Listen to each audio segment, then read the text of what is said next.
इंतखाबात के मामले पर सुप्रीम कोर्ट के आसखुद नोटिस की समाअत आज फिर होगी। अदालत ने अटॉर्नी जनरल, चारों सूबाई एडवोकेट जनरल, पीडीएम समेत सियासी जमातों, पाकिस्तान बार काउंसिल और सुप्रीम कोर्ट बार काउंसिल को नोटिस जारी कर दिए। सू मोटो पर 9 रुकनी बेंच के 3 जजेस ने सवालात उठा दिए। जस्टिस तरमिनुल्लाह ने कहा कि केपी और पंजाब असम्बलियों की तहलील के तरीक़ाकार पर आसखुद नोटिस लिया जाए, ये भी एक आईनी सवाल है। जस्टिस मंसूर बोले कि देखेंगे कि क्या असम्बलियों की बहाली से ये मामला हल हो सकता है। जस्टिस जमाल मंदोखेर बोले कि सू मोटो तो बनता ही नहीं, हमारे सामने पहले ही 2 स्पीकर्स की दरखास्तें मौजूद हैं। आसखुद नोटिस जस्टिस एजाजुल एहसन और जस्टिस मज़ाहिर नकवी के नोट पर लिया गया।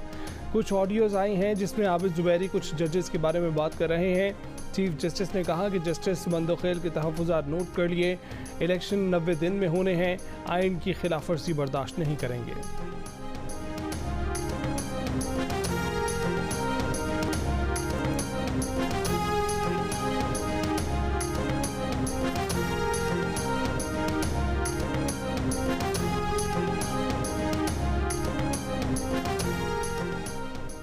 इलेक्शन के मामले पर असखुद नोटिस बनता ही नहीं था। फिर महमूद डोगर केस की समाअत के दौरान असखुद नोटिस की सिफारिश की गई, जबकि महमूद डोगर का केस गैर मुतलका था।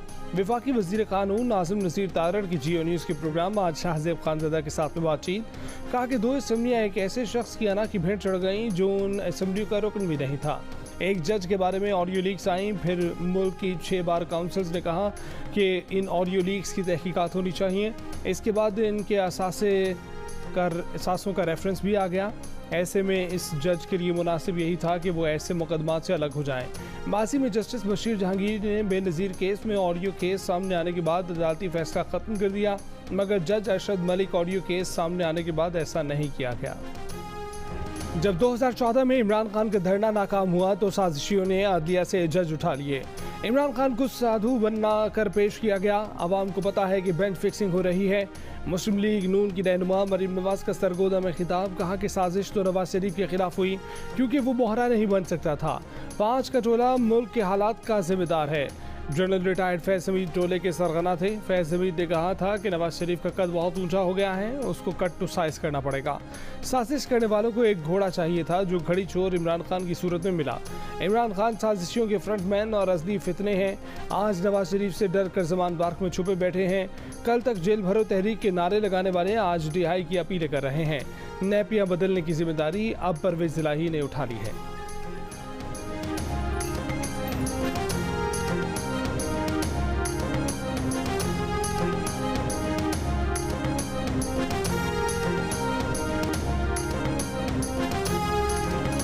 नून लीग अदलिया को आईनी फैसला करने से रोकने के लिए डराने, धमकाने और ब्लैकमेल करने की कोशिश कर रही है।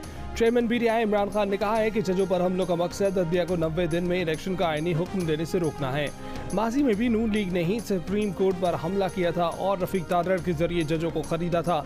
ये जितना मर्जी अच्छा वकील कर लें, ना इलेक्शन 90 दिन से आगे जाएंगे, ना ही निगरान हुकूमतों की मुद्दत बढ़ेगी। सियासी गिरफ्तारियां देने वाली पीटीआई की सीनियर क़यादत से दहशतगर्दों जैसे सलूक किया जा रहा है।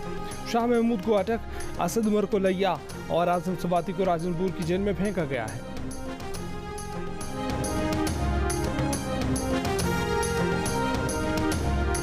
एक रोज गिरफ्तारियां, अगले ही रोज बाजियाबी की दरखास्तें। जैन कुरैशी ने अपने वालिद शाह महमूद कुरैशी को अदालत में पेश करने की दरखास्त दायर कर दी।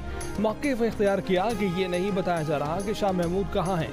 तहरीक इंसाफ ने असद उमर सरफराज चीमा, वलीद इकबाल, आजम सवाती और डॉक्टर मुराद राज की बाजियाबी के लिए भी दरखास्तें दायर कर दी। जेल भरो तहरीक में शाह महमूद कुरैशी को district jail Attock, senator Waleed Iqbal को लिया जेल, आजम सवाती को Rahim Yar Khan jail, Murad Raas DG Khan jail, Asad Umar Rajanpur jail और उमर सरफराज चीमा को भक्कर जेल मुंतकिल कर दिया गया।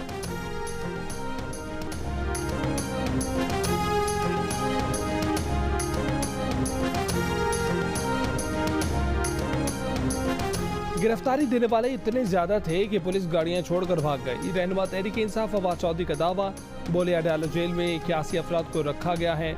जुल्फी बुखारी बोले कि हमारी आला क़यादत को दूर दराज जेलों में भेज दिया गया है। अभी तक गिरफ्तार किसी रहनुमा ने जमानत की दरख्वास्त नहीं दी। रावलपिंडी में आज बड़ी तादाद में लोग गिरफ्तारियां देंगे।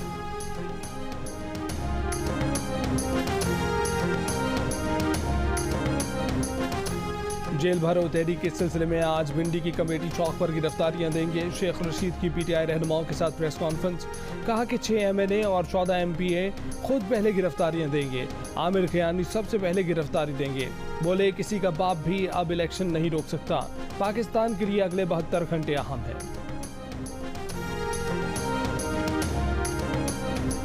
खैबर पख्तूनख्वा में तहरीक इंसाफ की जेल भरो तहरीक का ड्रॉप सीन ने एक भी रहनुमा या कारकुन ने गिरफ्तारी नहीं दी। पुलिस ने साबिक वजीर आला महमूद खान के घर के बाहर बश्तों में भी ऐलान किया मगर वो ना निकले। परवेज खटक, असद कैसर और शौकत यूसुफ जई सब इधर उधर निकल गए। साबिक गवर्नर शाह फरमान का गिरफ्तारी देने से इनकार। साबिक वजीर शहराम तरकई भी कन्नी कतरा गए। साबिक एमपीए फजल इलाही पुलिस वैन में सवार हुए, तस्वीर बनवाई और फिर तेजी के साथ पतली गली से निकल लिए। रहनुमाओं की गिरफ्तारी न देने पर सेंट्रल जेल पेशावर के बाहर कारकुनों का झगड़ा।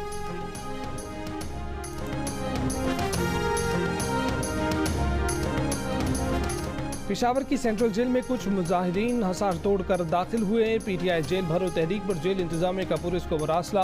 कहा कि पीटीआई वर्कर्स ने सेंट्रल जेल के सामने मुजाहरा किया जहां सैकड़ों अस्करी पसंद इंतहाई खतरनाक कैदी हैं। हसास मकाम को खतरे में डाला गया। थाना शर्की को कानूनी कार्रवाई की दरख्वास्त। एक रोज से जेल भरो तहरीक की हवा ही निकल गई। वफाकी वजीर सेहत और रहनुमा पीपल्स पार्टी कादिर पटेल कहते हैं कि बुज़दिल लीडर सिर्फ तड़ी लगाते हैं, तहरीक नहीं चलाया करते। हालत यह है कि शाह महमूद रज़ाकाराना गिरफ्तारी देते हैं, उनका बेटा बाजियाबी की दरख्वास्त देता है। खान साहब अपने शेरों और टाइगर्स की लाज रखो, जेल भरो तहरीक पर यू टर्न ले लो।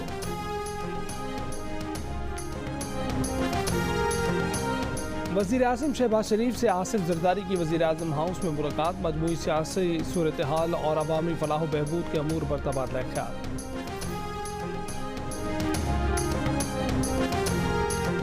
सदर गैर आइनी कामों से बाज रहे हैं। सदर का इलेक्शन कमीशन को खत गैर आइनी है। वज़ीर आज़म शहबाज शरीफ का दो टोक मौक़िफ़। कहा कि इलेक्शन कमीशन खुद मुख्तार इदारा है, इलेक्शन कमीशन का जो भी फैसला होगा हुकूमत अमल करेगी।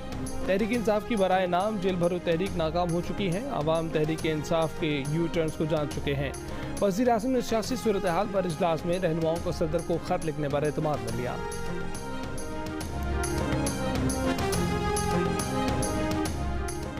एपेक्स कमेटी का इजलास आज होगा। अस्करी और सिविलियन क़यादत शरीक होगी। इजलास में मुल्की अमन व अमान की सूरत हाल पर गौर होगा। पेशावर धमाके, कराची दहशतगर्दी के वाक़यात पर ब्रीफिंग दी जाएगी। नेशनल एक्शन प्लान पर अमल दरामद से मुतल्लिक़ गौर किया जाएगा। इजलास में चारों वज़राए आला शरीक होंगे।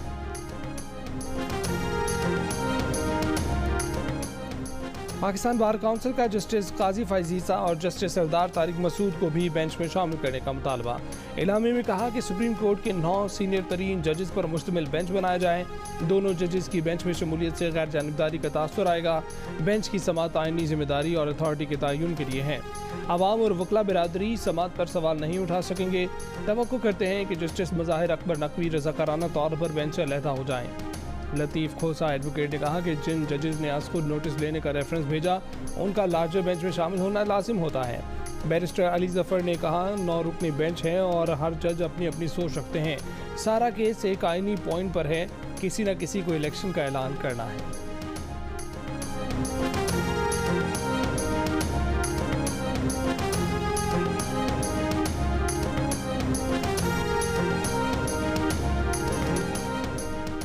पिछले 5 साल में एक खास जज ने हसास नौयत के 73 केसों की समाअत की, जबकि एक और जज ने ऐसे सिर्फ 9 केसेस की समाअत की।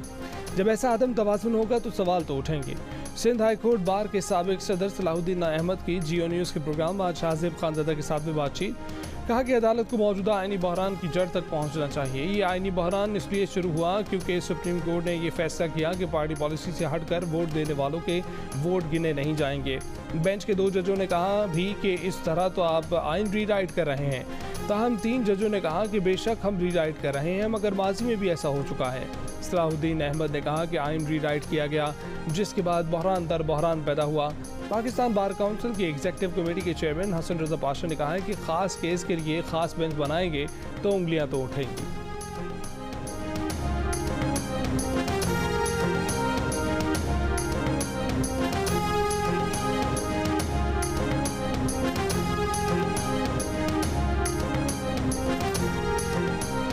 कोरंगी कराची के निजी अस्पताल में डकैती, 2 डाकू हमले से मोबाइल फोन छीन कर फरार, चेहरे सबके साजे, कोई एक मुलजिम भी गिरफ्तार न किया जा सका। साइड सुपर हाईवे बरोही गोट में मुबैना पुलिस मुकाबला, एक मुबैना डाकू हला।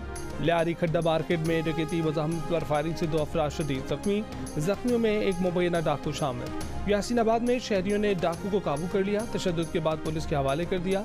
बखर गोट में मुलजिमान ने रिक्शा ड्राइवर की जमा पूंजी लूट ली। सवात के इलाके चारबाग में मुजर सेहत खाना खाने से एक ही खानदान के 25 अफराद की हालत गैर, मुतासिर में बच्चे भी शामिल, अस्पताल मुंतकिल कर दिया गया।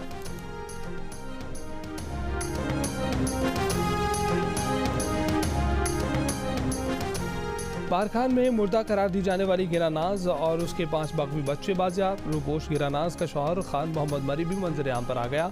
कोयटा में जारी धरने में पहुंच गया, कहा कि कुएं से मिलने वाली 2 लाशें उसके बेटों की हैं। 3 अफराद के कत्ल के इल्जाम में गिरफ्तार सरदार अब्दुल रहमान को हथकड़ियां लगाए बगैर अदालत में पेश किया गया। अदालत ने 10 रोजा रिमांड पर पुलिस के हवाले कर दिया।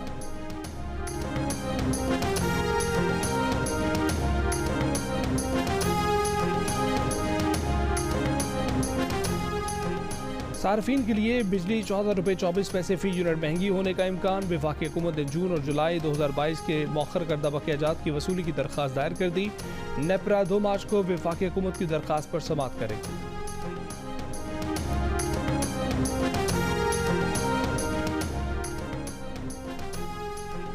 IMF का शरह सूद में मजीद 2% इजाफे का मुतालबा, शरह सूद बढ़ने का खदशा। पाकिस्तान और IMF के दरमियान वर्चुअल मीटिंग में IMF का महंगाई के हिसाब से मॉनेटरी पॉलिसी में सख्ती के लिए दबाव।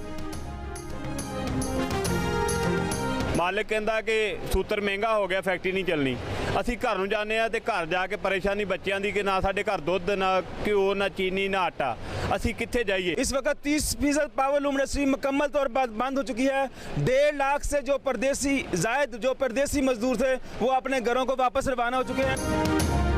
डॉलर की कदर बिजली के बिल में इजाफे ने फैसलाबाद में इंडस्ट्री तबाह कर दी। पावरलूम्स मालिकान ने पैदावारी नुकसान से बचने के लिए सनतें बंद करना शुरू कर दी। रोजगार के दरवाजे बंद होने पर मजदूर परेशान।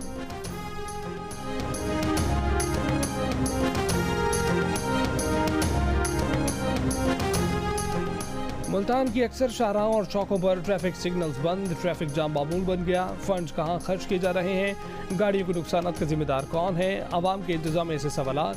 टैक्स की मद में खून निचोड़ने वालों से आवाम को सहूलतें देने का मुतालबा। तुर्की में इमदादी काम अंजाम देने वाला पाकिस्तानी फौज का दस्ता आज वतन वापस पहुंचेगा। 35 रुकनी टीम ने 91 मकामात को सर्च किया, 39 मकामात पर रेस्क्यू ऑपरेशन किया, 8 अफराद को जिंदा बचाया, मलबे से 138 मय्यतें निकाल कर इंतजामिया के हवाले की।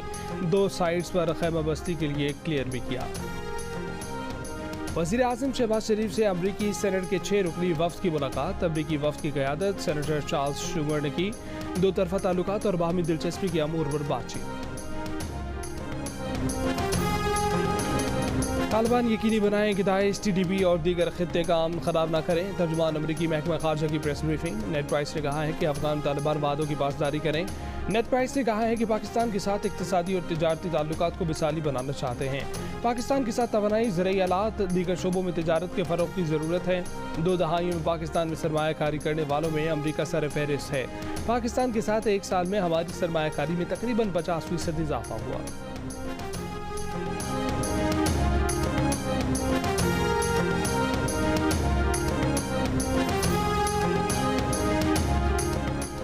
हॉलीवुड का जिनसी दरिंदा अंजाम को पहुंचा। हार्वी वाइनस्टीन को 16 बरस कैद की सजा सुना दी गई। साबिक हिदायतकार को लॉस एंजलिस में अदाकाराओं के साथ ज्यादती का जुर्म साबित हुआ। 2013 में किए गए जराइम पर वाइनस्टीन को दिसंबर में मुजरिम करार दिया गया था। कराची में सी व्यू पर AK खान पार्क में फ्लावर शो का आगाज। मौसम बहार की आमद, हर तरफ रंग बिरंगे फूल, खुशबू से माहौल रुमानवी। शहरियों की बड़ी तादाद ने पार्क का रुख कर लिया। नुमाइश इतवार तक जारी रहेगी। HBL PSL 8 में इस्लामाबाद यूनाइटेड ने पेशावर ज़ल्मी को बआसानी 6 विकेट से हरा दिया। बाबर आजम के 75 रन की बदौलत ज़ल्मी ने 8 विकेट पर 156 रन बनाए। यूनाइटेड ने हदफ 15वें ओवर में पूरा कर दिया। रहमानुल्लाह गरबाज के 62 और वेंडरसन के 42 रन की जारहाना इनिंग्स काम कर गए। फातेह टीम आज कोयटा ग्लैडिएटर्स से मैच खेलेगी। और प्रोग्राम हारना मना है में 500 की दौड़ में मुकाबला, मरीम नफीस ने साबिक क्रिकेटर अब्दुल रज़ाक को हरा दिया। साबिक क्रिकेटर का कहना था कि पेशावर के 3 खिलाड़ियों ने 14 गेंदों पर सिर्फ 8 रन बनाए। बाबर आजम को अपने अंदर तब्दीली लानी होगी। हमें इस तरह की क्रिकेट नहीं, जारहाना क्रिकेट देखनी है। क्रिकेटर यासिर शाह ने कहा कि हारिस के आउट होने के बाद बाबर आजम ने तेज खेला। अदाकारा मरीम नफीस का कहना था कि इस्लामाबाद, लाहौर, मुल्तान और पेशावर 4 टीमों में मुकाबला होगा। अब्दुल रज़ाक ने माजी की यादें बताते हुए कहा कि ईद के दिन उनकी चप्पल चोरी हो गई थी।